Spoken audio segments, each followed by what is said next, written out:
സംസ്ഥാന പോലീസ് മേധാവി റബാഡ ചന്ദ്രശേഖരന്റെ വാർത്താ സമ്മേളനത്തിനിടെ നാടകീയ രംഗങ്ങൾ. വാർത്താ സമ്മേളനം നടക്കുന്നതിനിടെ ഒരു വ്യക്തി പരാതിയുമായി DGPക്ക് മുന്നിലേക്ക് എത്തി. മാധ്യമപ്രവർത്തകൻ എന്ന വ്യാജേന എത്തിയ ഇയാളെ പോലീസ് ഇടപെട്ട് മാറ്റുകയായിരുന്നു. ദൃശ്യങ്ങൾ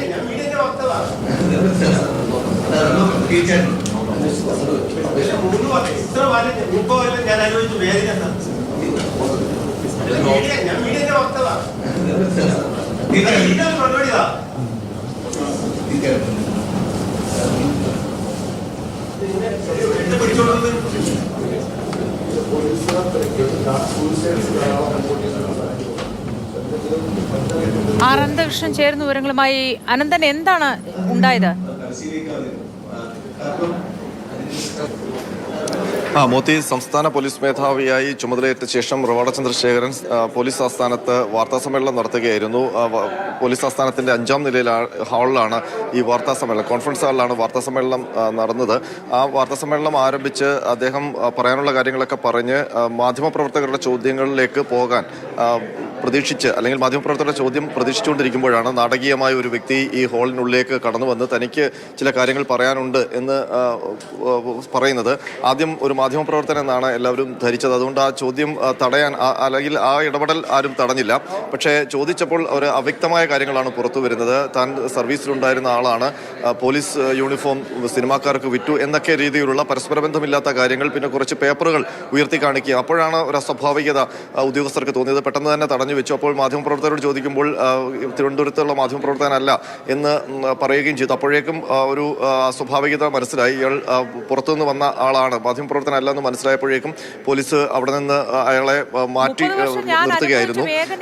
പറയുന്നത് കേൾക്കുന്നുണ്ടായിരുന്നു. അതുമായി ബന്ധപ്പെട്ട് എന്തെങ്കിലും പറഞ്ഞോ? ഏതെങ്കിലും കേസുമായി ബന്ധപ്പെട്ട കാര്യങ്ങൾ വല്ലതും പറഞ്ഞോ? അയാൾ തനിക്ക് ദുരനുഭവങ്ങളുണ്ട് എന്നൊക്കെയുള്ള രീതിയിലാണ് സംസാരിച്ചത്. സർവീസിലുണ്ടായിരുന്ന വ്യക്തി എന്നൊക്കെ രീതിയിലുള്ള കാര്യങ്ങളാണ് വിളിച്ചു പറഞ്ഞിരുന്നത്.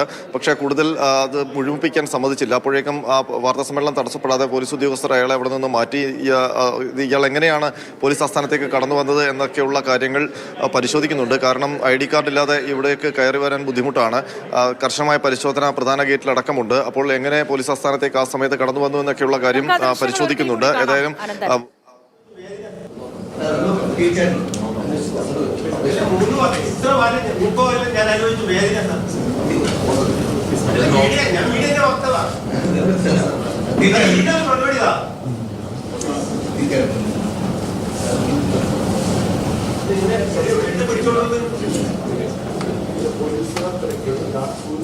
അനന്തൻ, ഞാൻ മീഡിയയുടെ വക്താവാണ് എന്ന് പറയുന്നു. അപ്പോഴും എനിക്ക് തോന്നുന്നു നല്ല വസ്ത്രങ്ങൾ, മുഷിഞ്ഞ വസ്ത്രമോ ഒന്നും ആയിരുന്നില്ല ധരിച്ചിരുന്നത്. മാധ്യമപ്രവർത്തകൻ, മുതിർന്ന ഏതോ മാധ്യമപ്രവർത്തകനാണ് എന്ന് ധാരണയിലായിരിക്കാം ഒരുപക്ഷെ ഈ ID കാർഡൊന്നും ചോദിക്കാതെ തന്നെ സുരക്ഷാ ഉദ്യോഗസ്ഥർ കടത്തിവിട്ടത് എന്ന് തോന്നുന്നു.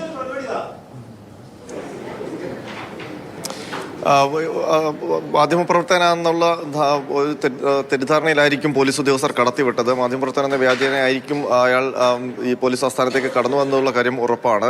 മാത്രമല്ല, മാധ്യമപ്രവർത്തകർക്ക് ചോദിക്കാം എന്ന് പറഞ്ഞപ്പോഴാണ് പൊടുന്നനെ ഈ മാധ്യമപ്രവർത്തകരുടെ വശത്തുമല്ല, മാധ്യമപ്രവർത്തകർ എല്ലാവരും ഇരിക്കുകയായിരുന്നു.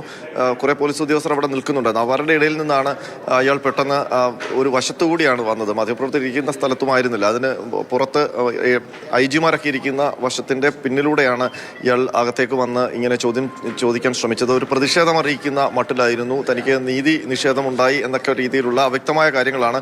സർവീസിലുണ്ടായിരുന്ന ആളാണെന്നൊക്കെ പറയുന്നുണ്ട്. പക്ഷേ അത് എന്താണ് പറയാൻ ശ്രമിച്ചതെന്നുള്ള കാര്യം വ്യക്തമല്ല. കുറച്ച് പേപ്പറുകളൊക്കെ കയ്യിലുണ്ടായിരുന്നു, ഫയലും പേപ്പറുകളും ഒക്കെ ഉണ്ടായിരുന്നു. ഏതായാലും പോലീസ് ആസ്ഥാനത്തേക്ക് ഇയാൾ എങ്ങനെയാണ് കടന്നു വന്നതെന്നുള്ളത് എന്തായാലും അന്വേഷിക്കേണ്ടി വരും.